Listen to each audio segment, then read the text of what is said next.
Ya itu hari-hari yang kita alami hari ini ya.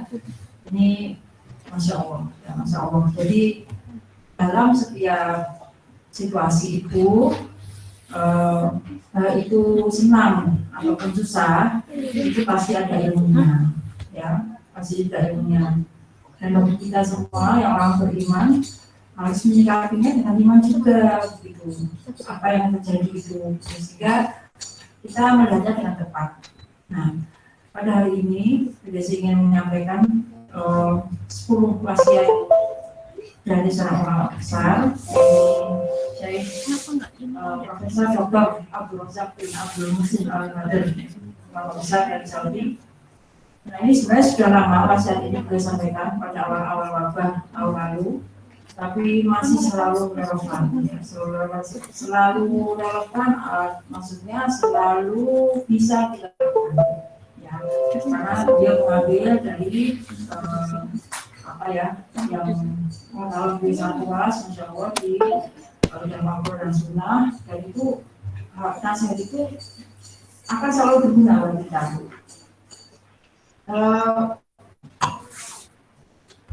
Jadi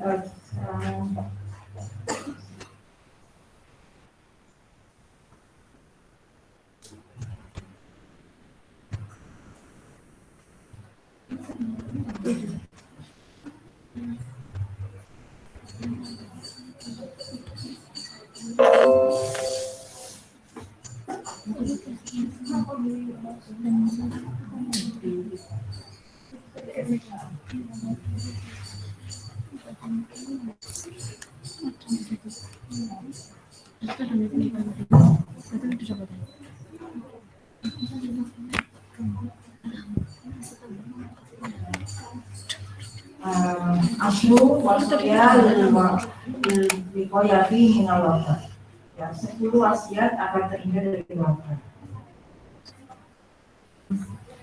Pertama-tama, ya, beliau berkata, segala puji bagi Allah yang mengabulkan doa yang dalam kesempitan, apabila dia berdoa kepadanya.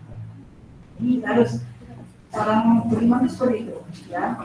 Jadi meyakin bahwa Allah akan melakukan doa yang sangat singkat jika dia berdoa. Kemudian, Allah yang akan memberikan pertolongan kepada hamba yang apabila dia menyerunya. Maha menghilangkan segala kesusahan, Maha memberikan jalan keluar dari segala bencana.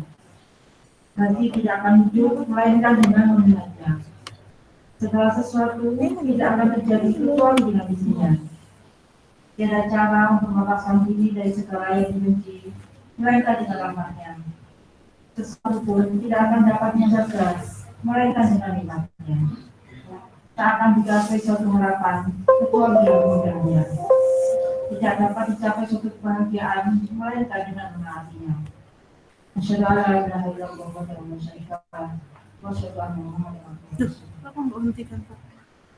Beliau rahimahullah ulang SAW menyanyi itu dengan dua kitab yang menjelaskan kepada jalan yang lurus. Semoga salawat dan salam senantiasa dicurahkan kepada beliau setiap orang dan para sahabatnya. Berikut ini berupa wasiat bermanfaat yang perlu diingat kembali bersama dengan boleh rasa takut. Ya. Karena begini, seperti banyak bagaimana ketahui ya.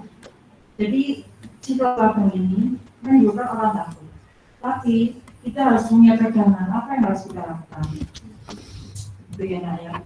Nah, ini kita mohon kepada Allah jalan-jalan agar Dia mengangkat segala macam bahaya dan wabah dari kita dan kaum muslimin seluruhnya dimanapun mereka berada. Semoga Allah meningkat kesulitan dan kesulitan tersebut dan kita dan akan dijaga dan akan mengerjakan darinya sebagaimana Dia telah menjaga hamba-Nya yang suci. Sesungguhnya Allah Maha Pelindung, Maha Berkuasa atas semuanya. Konsep pertama, membaca doa sebelum datangnya barat. Nanti insya Allah untuk anak-anak yang di rumah akan saya kirim PDF ya, jadi bisa dibaca ulang. Dan untuk anak-anak di sini silakan dicatat ya, konsep pertama apa. Ini konsep pertama ya, membaca doa sebelum datangnya kamu. Langsung saya karena mengingat waktu itu kamu saya baca di sini. Dan itu sambil apa dari doa. Dia berkata, aku pernah mendengar Rasulullah SAW bersabda, dalam siapa membaca dan siapa membaca Bismillahirrahmanirrahim syai'il ardi wa samai wa huwa samiul alim 3 kali. Maka kalau antum 3 kali. Ya, kita doa sering kita baca setiap kali dilihat Allah, maka dia tidak akan tertimpa bala dengan. Ini anaknya, keyakinannya. Setiap yang terjadi itu adalah dalam takdir Allah. Baik itu atau baik atau buruk. Jadi meyakini menerima takdir Allah. Itu adalah termasuk rukun iman. Ya. Untuk santri suaranya jelas ya yang di rumah. Yang tidak disuka orang tidak. Jika itu suatu keburukan, agak-agak nggak jelas Ustaz. Kita bersabar. Dan sehingga Nggak jelas ada banyak ilmu di dalamnya, putus-putus. Maka pada saat kita mendapat musibah, maka kita berdoa seperti ini, bahwa maknanya dengan Bismillah dengan nama Allah, Allah bila ya burus maafnya. Dia yang dengan nama Allah tadi itu tidak menjadi sesuatu yang memberatkan. Syari'un fil ardi, sesuatu pun di bumi, walau di sama ataupun di langit. Bahwa Samiul Alim dan dia Maha mendengar lagi Maha tahu. Nah, itu dibaca 3 kali. Ya, seperti itu. Jadi seorang mukmin itu dibaca seperti itu, meyakini memang semua itu dalam takdir Allah, tapi kemudian langsung juga menyebut nama Allah untuk berlindung dari wabala tersebut. Maka jika dia mau membaca dengan yakin, maka dia tidak akan tertimpa bala yang datang secara tiba-tiba pada waktu pagi. Dan barang siapa membacakan pagi sebanyak 3 kali, maka dibacanya pada waktu sore, maka tidak akan tertimpa bala pada waktu sore. Hadis Daud dan lainnya. Lanjutnya, maksud kedua, memperbanyak membaca doa la ilaha illa anta subhanaka inni kuntu minadz dzalimin. Doanya nanti siapa? Bagaimana kisahnya? Ya, pada saat beliau naik perahu, naik kapal, kemudian karena sedang diundi karena kapalnya berlebihan muatan. Ada beliau diundi, dia termasuk orang yang harus dimasukkan dilempar ke laut karena supaya perangnya tidak aman. Ya, beliau dilempar ke laut, dia masuk ke laut yang sangat dalam, kemudian masuk ke perut ikan yang sangat besar. Jadi beliau pada saat itu berada dalam ketiga kegelapan, yaitu kegelapan malam, kegelapan laut, dan kegelapan perut ikan. Kalau apa yang dibaca oleh Nabi Yunus, la ilaha illa anta subhanaka inni kuntu minadz dzalimin. Itulah bagaimana seorang nabi. Coba orang dalam 3 kegelapan malam, kegelapan laut, kegelapan perut ikan. Barangkali kalau tidak pernah iman pasti apa? Sudah putus asa. Tapi tidak demikian dengan Nabi Yunus. Tetap beliau membaca ini, la ilaha illa anta subhanaka inni kuntu minadz dzalimin. Jadi dalam keadaan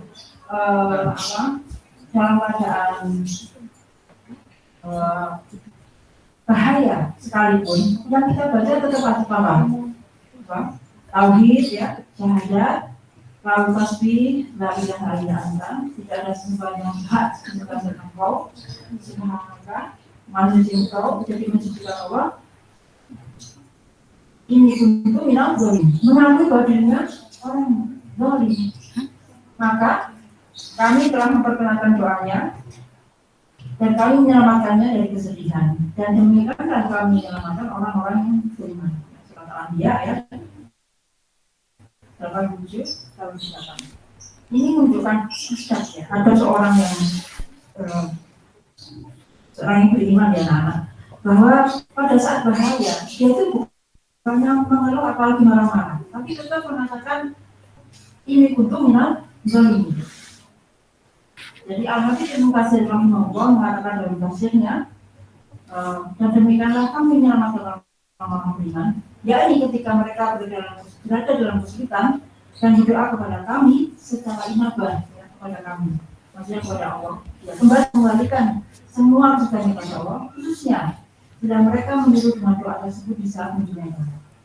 Jadi pada saat berada sesuatu yang tidak menyenangkan, maka ini yang kita baca. Jadi kita kembali itu kembali kepada Allah, kembali menyembah Allah, dan sambil mengucapkan kelemahan diri bahwa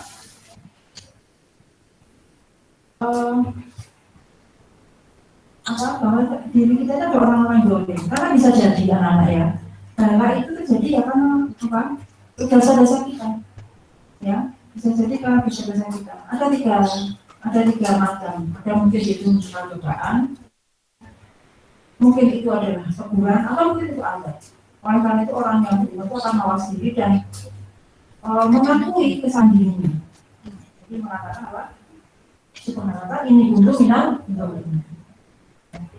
Nah, dengan kalimat ini dalam hadis riwayat Imam Ahmad katakan, tidaklah seorang muslim berdoa dengan kalimat ini dalam satu hajat, melainkan Allah pasti akan mengijabahnya. Nah, betul. Apakah Desi pernah mengalami? Sering. Jadi contoh, ya, kemarin itu anak saya tadi dia mau melahirkan, kebetulan saya menemani. Jadi orang melahirkan itu anak-anak ini kan dunia kita ya, dunia perawatan. Itu kan tidak tahu bagaimana lahirnya bagaimana, tidak tahu, sama sekali tidak tahu. Maka hanya terpikir bagi saya baca itu. Semoga anak saya diberi kekuatan sehingga dia bisa melahirkan dengan dengan normal ya. Nah, kemudian juga saya berdoa semoga cucu saya juga lahirnya selamat. Insya Allah lahirnya dengan Allah dan juga tidak terlama hanya juga bisa mendapat yang baik dan anaknya sehat. Jadi ada saat-saat setiap manusia itu mengalami masa-masa genting dan dia itu tidak tahu ini nanti habis ini kayak apa ya. Mungkin saya pernah Yunus pada pulau ikan tidak tahu habis ini gimana pakai keluar. Kamu tahu ikan yang besar ya bisa sekali dan jadi pasti di laut yang dalam, tapi ikan besar di laut yang dalam kan hanya tidak cukup adanya kan besar sekali gitu. Bagaimana mungkin dia bisa kembali ke daratan dan selamat? Itu tidak bisa akal kita mungkin tidak sampai bagaimana itu bisa terjadi. Nah, tapi bagaimana gimana? Ada yang tidak mungkin bagi Allah, karena Allah yang menciptakan langit dan bumi. Nah, jadi karena keyakinan itu, kita baca itulah yang ada. Subhanallah ini dulu memang dengan keyakinan akan sangat berbeda. Pada saat kita berdoa dengan hafal, jadi berdoa saja hafalan 1100 kali misalkan, sampai kita baca dengan makna itu sangat berbeda. Jadi jiwa kita akan tergerak, ya. Kita akan merasakan pertolongan Allah itu dekat. Gitu. Jadi pentingnya nanti bagi anak-anak yang nanti belum masuk pondok atau bagi anak-anak yang di sini, begitu pentingnya baca bahasa Arab itu seperti itu. Salah satunya adalah memahami makna-makna. Ya kan agama kita dengan bil mubin, jadi ya harus paham. Karena kalau kita paham itu akan menyentuh diri kita sendiri. Kita sekedar melakukan sesuatu yang kita tidak paham. Gitu ya. Mungkin lama ilmu qayyim rahimahullah berkata dari kitab Al-Fawaid, tidak ada cara yang lebih manjur untuk menolak berbagai kesulitan dunia melainkan tauhid. Apa maknanya? Maknanya adalah kalau kita mau kesulitan, baik sedikit atau besar, kembali kepada Allah, kembali di bersama Allah. Dengan baik kepada diri, bersadar, la ilaha illallah, subhanallah yang itu menandai. Kita di awal, la ilaha illallah. Itu namanya dengan tauhid, ya. Oleh karena ya, doa pada saat kesusahan berisi tauhid. Nah, permohonan lindungi di mana tidaklah seseorang dalam kesulitan berdoa dengannya, maka pasti akan memberikan kemudahan. Tak lain adalah dengan tauhid. yang menjerumuskan dalam kesulitan besar adalah kesyirikan, sedangkan menyelamatkan darinya adalah tauhid. Jadi tauhid adalah tempat untuk makhluk itu berlindung dan menjadikan benteng. Karena apa? Kalau bandingannya, kalau orang itu bermusik, dia mungkin dipanggil banyak, Tuhannya banyak kan? Mungkin Tuhan ini, Tuhan ini. Berarti satu sama bertentangan. Dan mana dia dalam kemenangan? Jadi orang yang bangkit akan hanya menyebut nama Allah. Dan dia akan bermusik kemenangan dan bermusik. Selanjutnya, wasiat yang ketiga, memohon perlindungan kepada Allah dari bala yang berat.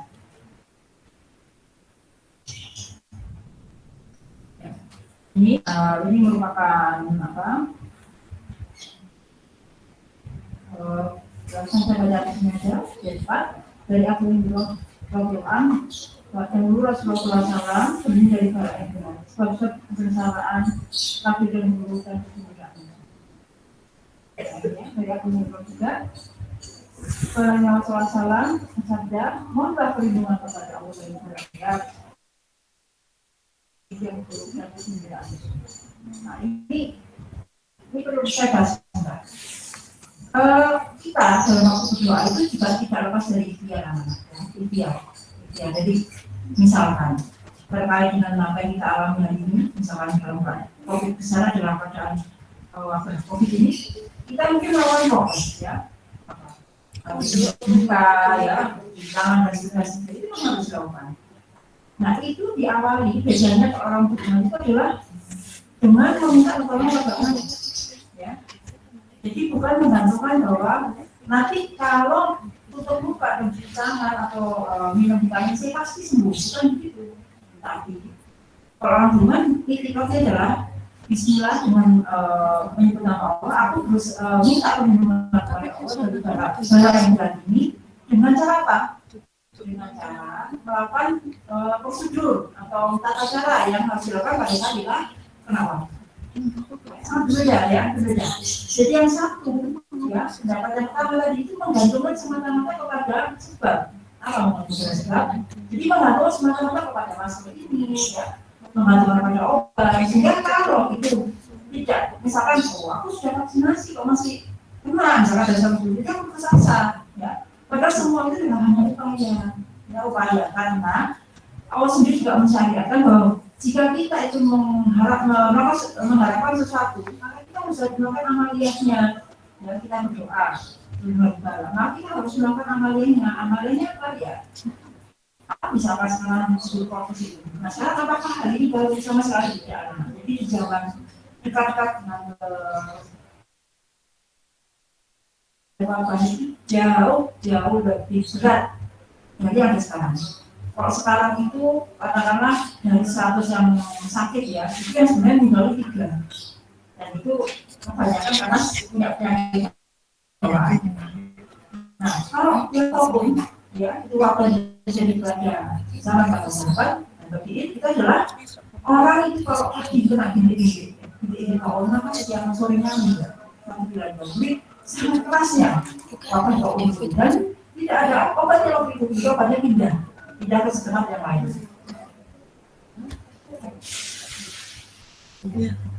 Lanjut ya. Nah, seperti itu anak. Ini perlu kalian pahami ya, kalian pahami. Meletakkan ikhtiar itu seperti apa? Itu yang wajib. Ikhtiar itu wajib. Jadi kalau ada orang itu misalkan berdoa, aku nggak berdoa. Jadi aku nggak usah pakai masker, aku juga nggak usah berjemur, aku nggak usah makan saya, aku nggak berdoa. Salah.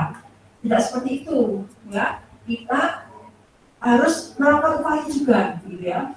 Lalu kenapa kok pada saat itu juga bahkan sampai sahabat mulia ya, Abdul bin Jabal kan wafat. Kenapa kok ada yang wafat? Itu cuma bagi dokter. Karena orang itu bisa meninggalnya karena wabah, kecelakaan, apa saja dan dia memang tadinya kena wabah. Jadi seperti itu, gitu.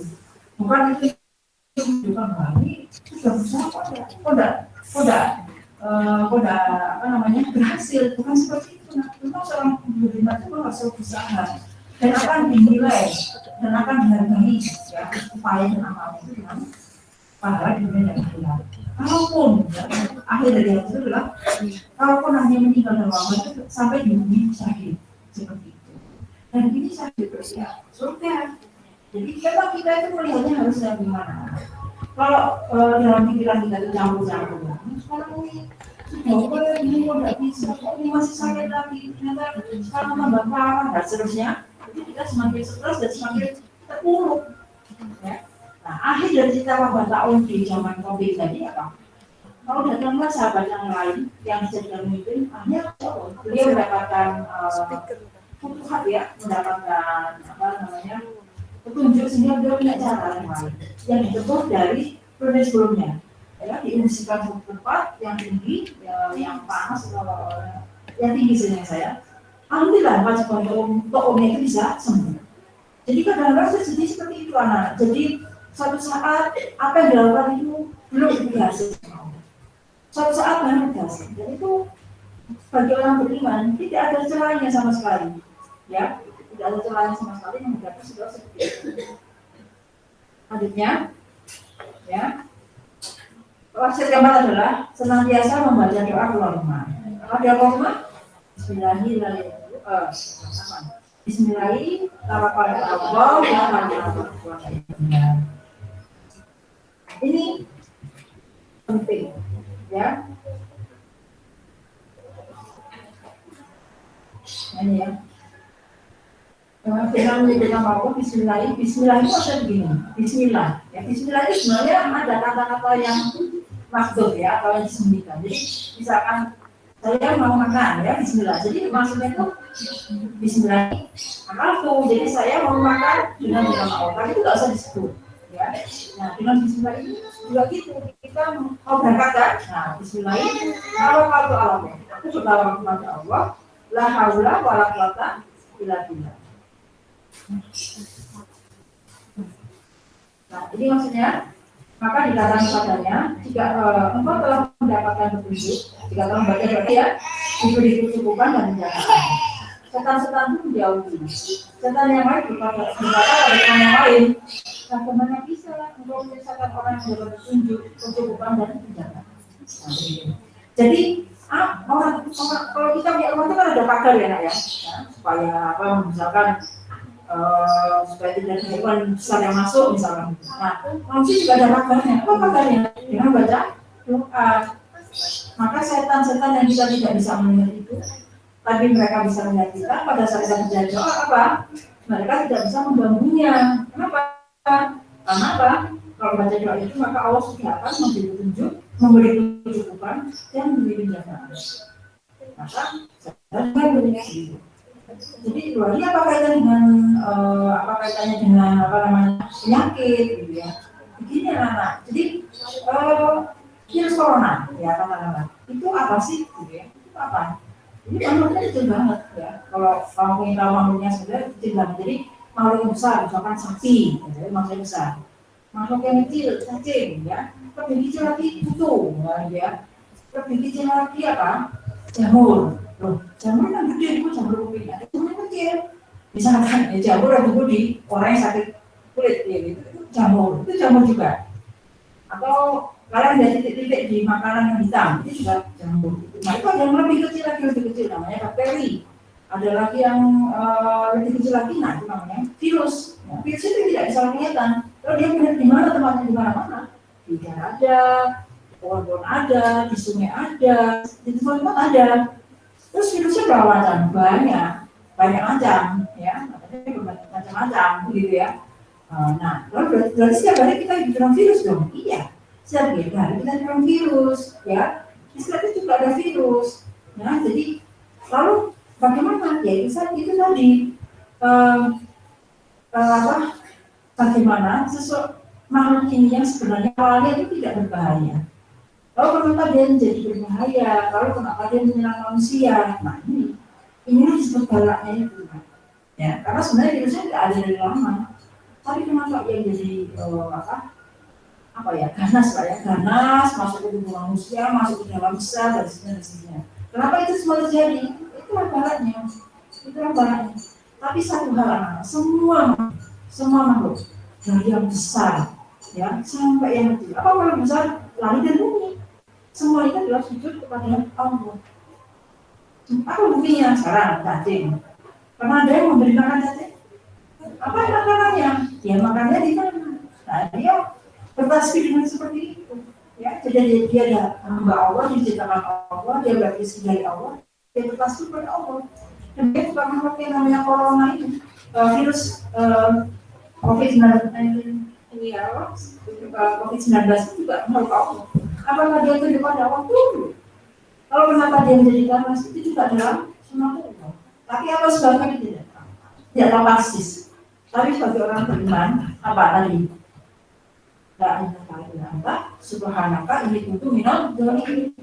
Subhanaka inni kuntu minadz dzalimin. Pasti di situ ada juga peran kesalahan kita, peran dosa-dosa kita, sehingga kita mengalami semua contoh, ya penyakit HIV/AIDS, ya tidak lain terjadi kecuali di kaum yang apa? Dilaknat oleh Allah, dilaknat oleh Allah. Ya, apa ya? Dia juga virus, ya virus. Virus itu tidak ada vaksinnya sekarang. Padahal itu sudah termanifestasi atau apa ya? Sejadi penyakit itu udah lama. Sekarang kalian tahu tentang HIV aja udah lama, tapi nggak selesai nggak ada vaksinnya. Jadi belum ditemukan begitu. Nah, jadi dan itu terjadi dari apa? Dari orang yang berbuat apa? Maksiat dari dosa yang besar. Jadi belum mulai dari seperti itu. Apakah makhluknya ini jahat? Enggak. Makhluknya bukan makhluk jahat. Ya, semuanya termasuk kepada Allah. Tapi dia akhirnya seperti tentang kepada Allah, ya menjadi merusak kaum yang melanggar hukum Allah ini. Nah, lalu bagaimana dengan COVID ini? Ini tadi bahwa jadi orang itu akan selalu mengalami masalah berbagai macam situasi. Pertama, situasi yang senang, apa? Kita harus bersyukur. Ya, alhamdulillah sehat, alhamdulillah bisa makan. Teman-teman kalian di Palestina, tidak punya makanan. Di Suriah, mereka harus mengais apa? Itu loh, kue-kue yang jatuh untuk bisa makan. Ya, di Myanmar kayak apa? Ya. Itu bersyukuri. Nah, kemudian kalau ada bala, kita bersabar. Ya, karena setiap tempat itu pasti mengalami hal-hal seperti itu. Ya, ayam dan jadi akan berganti-ganti. Saat senang, habis itu mungkin beberapa lama suatu masalah dan seterusnya. Nah, jadi akan semua itu menjadi ujian bagi kita. Apakah kita selalu beriman dan tadi bersyukur dan bisa. Dan ketika dapat tadi selalu minta ampun kepada Allah dan melihat akan kesalahan-kesalahan kita. Nah, dan ya maksud kelima adalah mohon keselamatan pada Allah di pagi dan sore. Insya Allah mana sedang malam ini. Banyak doa-doanya dan sini kita baca. Kemudian maksud keenam, memperbanyak doa.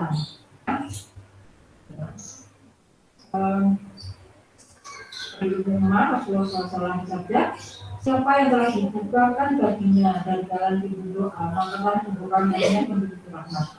Dan tidaklah Allah memberikan sesuatu yakni yang lebih dicintai daripada dimintai bersama. Maksudnya begini namanya. Gak semua orang ingin berdoa, betul? Ya, gak semua orang ingin berdoa. Ya, makanya saya tadi kan di awal sudah bilang, kalau disenangkan ya. Sebuah upaya kita ini kita sandarkan benar-benar sebagai upaya untuk minta perlindungan kepada Allah dengan baca Bismillah. Jadi minta perlindungan kepada Allah kita melakukan. Bukan semata-mata karena misalkan ada dia minum obat atau kita sedang minum fokus atau apa. Jadi bukan itu. Ya kan itu adalah upayanya. Ya. Nah, jadi apa namanya? Kenapa doa itu menjadi pintu rahmat? Karena gini anak-anaknya. Misalkan coba yang di belakang itu. Ya, coba di belakang itu. Waktu saya ngomong kayak gini, apa yang terjadi di hati kalian? Itu yang doain siapa? Orang tua. Terus siapa lagi? Saudara itu juga doakan juga apa namanya? Guru-guru kalian di sini, ya kan? pegawai di sini, teman-teman di sini supaya tidak terjangkau keselamatan, betul? Dan lebih lagi doakan juga siapa? Umat Islam secara keseluruhan, supaya keselamatan, ya kan? Ulama-ulama kita, saudara-saudara kita yang sedang mengalami penindasan atau saudara-saudara kita yang sedang mengalami bencana, kita doakan seperti itu, gitu. Dan itu tidak bisa orang berdoa kecuali hati itu yang lembut, gitu. Hanya itu lembut dan beriman. Kalau itu hatinya rasa dia sulit berdoa, ya. Walaupun cantik dulu ya. Ya orang cantik itu belum tentu dalam dirinya itu ada keindahan. Karena bisa jadi dia tuh cantiknya di luar, ya mungkin mungkin dengan ya tampilannya. Tapi kalau hatinya tidak lembut, tidak ada iman, dia akan sulit berdoa. Dia akan sulit sekali berdoa, gitu. Nah, jadi kecantikan, kelembutan di hati itu justru pada saat kita merasakan iman itu Tuhan. Kita merasakan bahwa dalam situasi apapun kita itu harus menyebut nama Allah, gitu ya. Jadi seperti tadi yang seperti saya katakan bahwa pada saat Desi bolak-balik ngomong soal doa, mestinya mampu pikiran, manusia perlu mendoakan ayat itu juga, ya kan? Karena hari Jumat juga gitu ya. Tapi apakah kalian selesaikan itu? Bisa jadi ada enggak, bisa jadi yang lalai. Desi ngomong apa ya? Nggak jelas gitu, misalkan kayak gitu ya. Bisa jadi yang lalai gitu. Ya itu tadi. Tapi orang beriman sekali lagi, ya pertama bersyukur, kedua misalkan ketiga. Jika dia melakukan kesalahan, segera kembali ke Allah. Sebelum, ya aku nanti kok ngobrol ya, gitu loh. Jadi sudah sampai ini sudah wasiat yang ke-6, aku udah kembali 1-6 mau beli apa dari itu. Terus minggu teman aja, nggak masalah sih, nggak masalah, silakan menjaga teman. Tapi mudah-mudahan ini menjadi peringatan bagi kita semua gitu ya, bahwa tidak ada tempat bersandar dalam segala situasi kecuali minta tolong pada Allah. Ada Pak peringatannya, coba kalian perhatikan beberapa hari dalam sehari, coba Anda juga ingat berapa kali kedengaran sirene ambulan Anda, ya kan? Semakin banyak maksudnya sih dari waktu kalian datang. Nah, kemudian berarti kondisinya semakin aman atau semakin sedang kondisi bahaya? Nah, apa tadi kembali tadi di logika yang dibahas beberapa tadi ya, bahwa orang itu kalau sedang bahaya kembalinya kepada Allah. Lalu kalau orang itu kembali kepada Allah, subhanallah, itu minta zalim, mengambilnya zalim. Sekarang kalau orang itu mengaku ya Allah aku ini zalim, terus maksiat, enggak ya? Ya kan? Jadi misalkan dia habis berdoa sudah Allah ya Allah la ilaha illallah wassallallahu alaihi wasallam. Maka bajunya itu zalim. Ya, habis itu dia maksiat lagi. Tapi saya kan nggak besar-besar banget Bu, saya cuma punya Allah, ya kan? Saya cuma misu, nggak besar banget kok. Tapi jangan lupa anak-anak ya, tidak ada dosa kecil kecuali kalau dilakukan terus-menerus mengulangan menjadi dosa besar. Nah, jadi kalau orang itu memang seriusnya, balik lagi saya kalau kita yang sekarang, memang serius nih ya, mendoakan diri kita selamat, mendoakan teman-teman dan peserta dan seluruh selamat, karena itu kan menjadi kedua kan.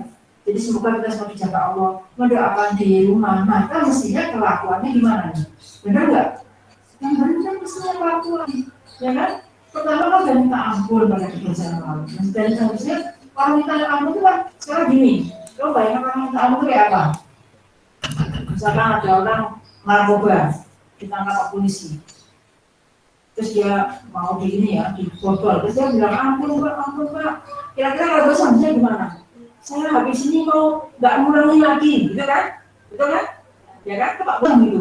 Kalau gini gimana kalau yang ditangkap itu gini mencuri ya, terus ditangkap polisi, ampun pak, nanti saya akan gitu lagi, saya akan nyuri lagi gitu. Gimana kalau dapat gitu? Habis sama polisi ya, terus habis itu dia ngomong gitu. Nanti saya akan melakukan lagi deh kalau pas Pak polisinya lengah gitu. Ini gimana? Tobat nggak orang ini? Enggak tobat gitu. Jadi makanya bagaimana ya kalau dengan manusia saja itu kita itu berusaha untuk apa ya? Memperbaiki diri kan? Betul? Yang silakan. Betul apa? Ya, jadi kalau kita itu seseorang ya, siapapun itu melakukan suatu kesalahan, lalu dia diingatkan oleh atasannya. Misalnya tadi orang yang habis pakai sabu atau apa, gitu, kemudian ditangkap pak polisi, bahkan nyuri, pasti dia akan berjanji untuk bertobat kan? Wajarnya kayak gitu toh. Tapi kenyataannya kan enggak. Ya, enggak semuanya orang itu ingin tobat, walaupun sudah berbuat kesalahan. Nah, jadi kalau orang beriman itu ada dalam 3 perkara. Tadi ya, bersyukur dan bersabar. Kemudian bersabar dan baik. Yang ketiga, dia bisa bertobat. Nah, itulah. Atau inilah situasi di mana orang itu mungkin nanti akan ditolong. Insya Allah ditolong. Nah, sekarang kalau orang itu tidak dalam kondisi kayak gitu, dia juga enggak, dapat juga terus marah-marah. Terus kalau bertugas sama enggak tahu, ya ada obatnya itu, ya standar gitu. Ada ya kan? Nah, kayak gitu. Nah, ini konsep isu umat Islam. Sama bagaimana dia terlibat ya? Itu kayak gitu pegangannya. Kayak apa tadi? Bersyukur, bersabar dan awas kembali kepada Allah dan bertobat. Itu 3 hal. Nah, sekarang selanjutnya. Wajah ketujuh dari beliau dari Syekh Abdul Razak adalah menghindari tempat-tempat tabrak. Ya, kalau udah selesai kajiannya. Apabila kalian mendengar suatu kabar dari negeri, maka janganlah kalian memberitakan. Dan apabila kabar tersebut berada dalam negeri yang kalian tepati, ya, maka janganlah kalian keluar. Jadi, prinsip karantina itu ada sejak jadi zaman Nabi Muhammad SAW. Itu yang 1400 tahun yang lalu sudah ada. Jadi ini bukan hal yang baru, prinsip karantina. Kenapa dibatasi? Bahwa tak boleh masuk yang dalam itu menurut saya sebab itu. Jadi penularan ya, bahwa salah bekerja, janganlah pemilik unta yang sakit membawa unta itu kepada unta yang sehat. Bahkan pada hewan itu tidak boleh campur, ya. Nah ini sudah prinsip, ya, sudah prinsip. Makanya sekarang mengatakan itu nggak boleh kosan lagi, nggak boleh kirim apa, minta itu, kirim lagi, nggak boleh apa, keluar mahal dulu. Terus memang. Ya, tapi kita menempati prinsip itu gitu. Jadi kalau kalian lakukan ini semata-mata karena ternyata hari selalu bahwa Rasulullah SAW juga ingin kayak ini, saya lakukan ini ya. Ya Bismillah, maka jadi ibadah. Jadi kalau kita melakukan sini sholatnya, ini pondok, ini sesuatu, lalu jadi ibadah nggak? Jadi ibadah nggak kalau melakukannya kayak gitu? Ini sholatnya pondok ini bikin susah aja. Aku nggak bisa keluar kayak gitu, nggak bisa kan gitu toh. Jadi kalau pas kalau istri nah jadi kemana orang kan bisa sampai keluar pondok janjian cuma pas yuk ya enggak iya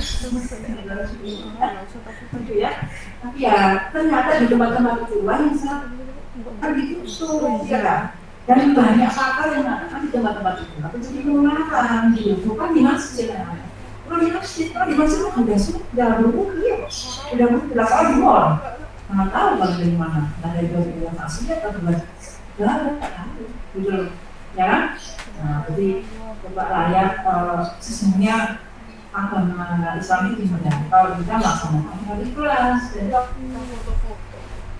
orang menjaga keselamatan hidupnya sendiri. Kemudian selanjutnya, senantiasa berbagi kebaikan.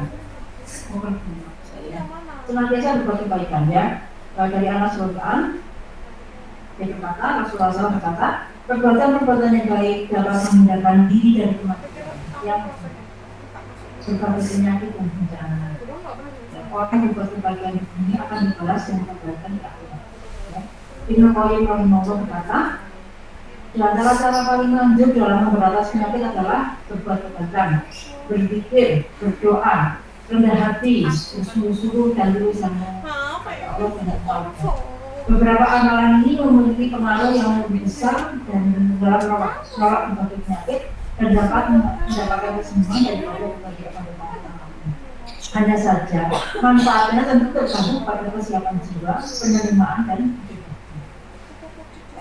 Jadi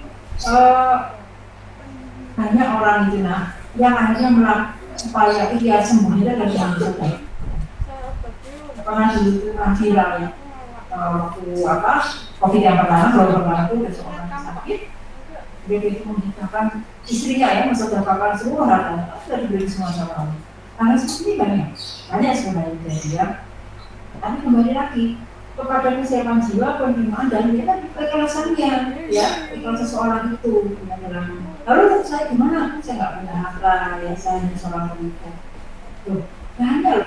Orang yang bisa kamu sedekahkan, tersenyum, ya, senyum kepada teman-temannya, semuanya ya nggak usah dipilih. Misalkan temannya 10 dalam satu kelas, nanti dia pilih yang tak senyumnya 5 saja, yang 4 nggak usah habis, nggak level sama aku, kenapa nggak kayak gitu?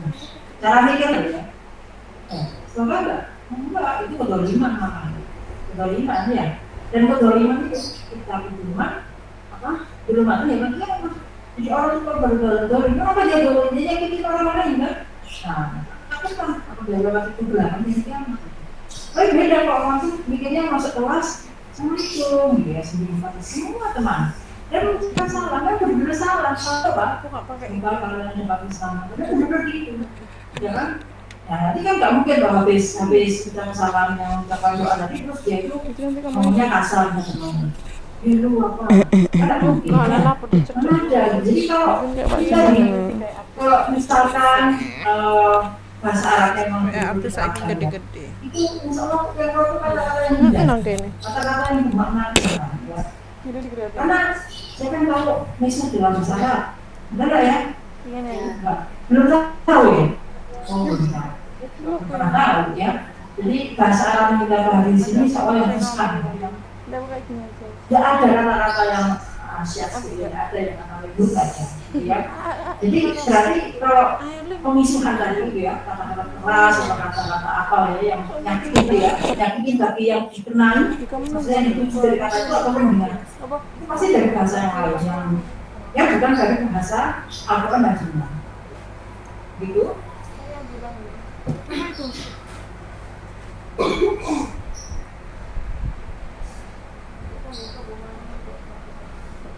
Terus selesai itu. Nah, coba di tengahnya, burung merah. Kenapa? Dalam bahasa Arab ada kalimat-kalimat yang burung yang menyakiti apa? Itu yang di tengah burung merah. Iya kalian. Yang kemarin buat Om mana? Ada dalam. Kita nggak kelihatan. Ya sama kali kalian pelajari di sini. Ada nggak? Marah-marah. Betul. Jadi semoga ilmu kita semua jadi bermanfaat ya. Jadi begitu anak-anak ya. Kenapa besok tiba-tiba ngomong soal Pancasila? Apa bedanya? Ini aja loh. Senantiasa berbagai pilihan. Paling tidak minimal ya berbagai pilihan itu apa? Takul maksiat. Tinggalkan keburukan ya. Nah itu keburukan kecil sekali. Misalkan temannya minjem, nggak usah. Aku nggak mau minjem kamu. Nanti enggak. Nanti enggak kayak gitu. Padahal dalam pengetahuan orang yang ini adalah nggak mau minjem, nggak mau beri kebutuhan. Nah jadi coba tinggalkan. Kalau tidak kita gimana? Kalau kalian mungkin tidak punya harta atau belum punya harta yang bisa dilakukan, pada satu masalah, ya banyak apa senyum, ya senyum dari hati. Senyum cuma sekedar lip service kelihatan kan ya, senyum yang menakutkan gitu ya, itu kan kelihatan namanya juga takut ya. Jadi bayangin gimana? Imam itu ada apa? Mengambil sesuatu yang akan menjalani tenangnya, ya kan? Nah, gitu. Jadi misalkan kalian apa ini? Habis nyuci terus ada sabun-sabunnya. Bisa buat orang kompresor nggak? Bisa kan? Itu sih. Pikir nanti temanku kesini dia lari-lari kompresor sabun. Ya. Jadi banyak sekali hal sederhana. Pada saat kita memikirkan orang lain ada sebetulnya kebaikan. Dan sebaliknya, banyak sekali keburukan itu berasal dari nanti yang belakang kan supaya nggak ngantuk ya, coba deh nulis ya yang di belakang itu ya, 5 aja kebalikannya yang sederhana ya, nanti dikumpulkan bersama ya. 3 baris belakang kumpulkan dari kalian 5 perbuatan kebaikan aja yang sederhana aja. Silakan sekarang dibicara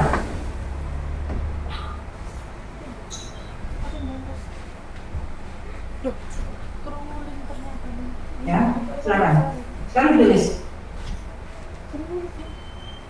Yang lain kembali. Yang sekarang masih ke 9. Mengerjakan sholat malam. Ya, mengerjakan sholat malam oleh kalian karena sesungguhnya ia merupakan kebiasaan orang sholat. Sesungguhnya sholat malam dapat mendapatkan diri kepada Allah, menjaga dari perbuatan dosa, ya, dan menggugurkan keburukan dan mengusir penyakit dari tubuh manusia. Apa sebabnya? Kalau sholat malam dapat mendapatkan diri kepada Allah, siapa yang bisa mengatakan? Apa dalilnya? Kenapa sholat malam bisa mendapatkan diri? Saya tunggu ya, 3 kali saya tunggu. Selesai harus dijawab gimana? Sekarang bicara.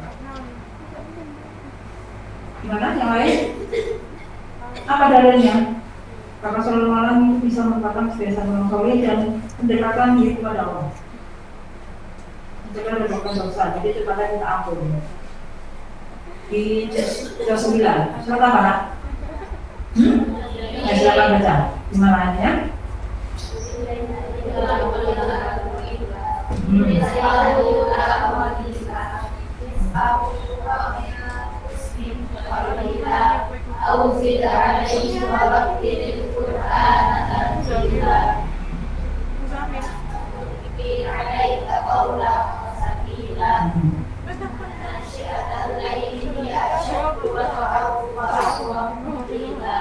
Sudah apa tadi?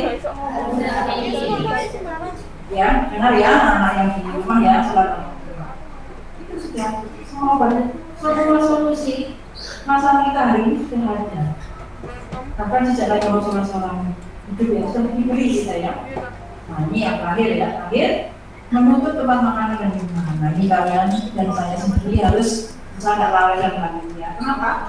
Karena tutuplah wadah kalian dan makan kalian karena berjalan kembang karena semuanya jauh-jauh satu malam di mana wadah akan berubahnya. Dalam wadah itu melewati wadah makanan yang tidak cukup dan jangan semuanya dapatkan mereka makanan. Cara seperti ini sudah dibahas yang bergerak dari dunia meninggalkan. Jadi kita nanti ya, coba kalau makan malam tutuplah. Ya, jangan dipenuhi makan malam. Tapi makan apapun tutuplah. Diberikan yang tidak masuk, ya. Ini nanti pada dari kecoa dan seterusnya. Jangan keluar, jadi kita nggak bisa lihat. Kita nggak bisa lihat makanya kalau makan makanan terus hidup. Minuman harus hidup. Jangan terbiasa membiarkan makanan terbaru terus. Nanti bukan makanan saya itu kan? Ya, sobat nanti kan satu kebaikan juga. Pada saat kita membantu teman kita, membantu teman kita yang mengupah, apapun itu kebaikan. Yang belakang sudah ini, sudah selesai, buka depan. Tapi nggak bisa. Kalau di estafet aja, misalnya di salurkan teman-teman. Ya apa saya kok? Salurkan di lahir ya, langsung ya. Setiap muslim wajib menjalankan mengharap kalau bertawakal kepadanya juga hanya bertawakal sebenarnya kepadanya. Sebab segala usaha hanya berada di tangannya dan di bawah kemampuan dan kendalinya. Dalam menghadapi berbagai musibah yang menimpa, hendaknya ia benar-benar berusaha untuk sabar dan mengamalkan. Jadi kalau kita tadi bersabar, kita dapat pahalanya. Ya. Nah, sebab Allah telah menjanjikan pahala yang melimpah kepada siapa saja yang bersabar dan mengharap pahala. Inama yuwafas sabiruna ajrahum bighairi hisab. Sebenarnya orang-orang yang bersabar saja ya, yang disempurnakan pahalanya tanpa nafas. Berapa kita tahu? Dari Aisyah radhiyallahu anha bahwasanya adalah tentang Bapak Taur bahwa sesungguhnya Taur itu dahulunya merupakan adat Allah yang dikirim kepada manusia. Kemudian Allah menjadikannya sebagai rahmat bagi orang-orang yang beriman. Maka tidaklah suatu hamba seorang muslim berada suatu titik yang sebab pada Taur lalu yang tetap tetap di sana dengan penuh kesabaran. Dia yakin bahwa tidak ada pemimpin yang kecuali apa yang telah Allah tetapkan baginya, melainkan punya pahala seperti Allah sendiri. Aku memohon kepada Allah ini perkataan syairnya mengucap bahwa aku mohon kepada Allah Azza akan memberikan melalui pada kita semua untuk mengerjakan apa yang amal soleh sesungguhnya dia berfirman yang hak dan memberi petunjuk kepada jalan hidup. Alhamdulillahirobbilalamin. Alhamdulillah yang untuk yang telah menulis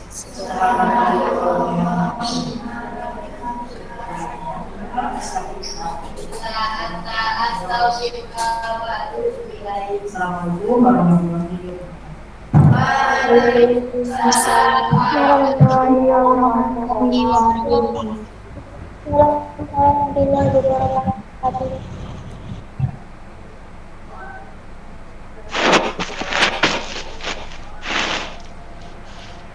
Sudah selesai kajian siang ini, boleh meninggalkan ruang Google Meet.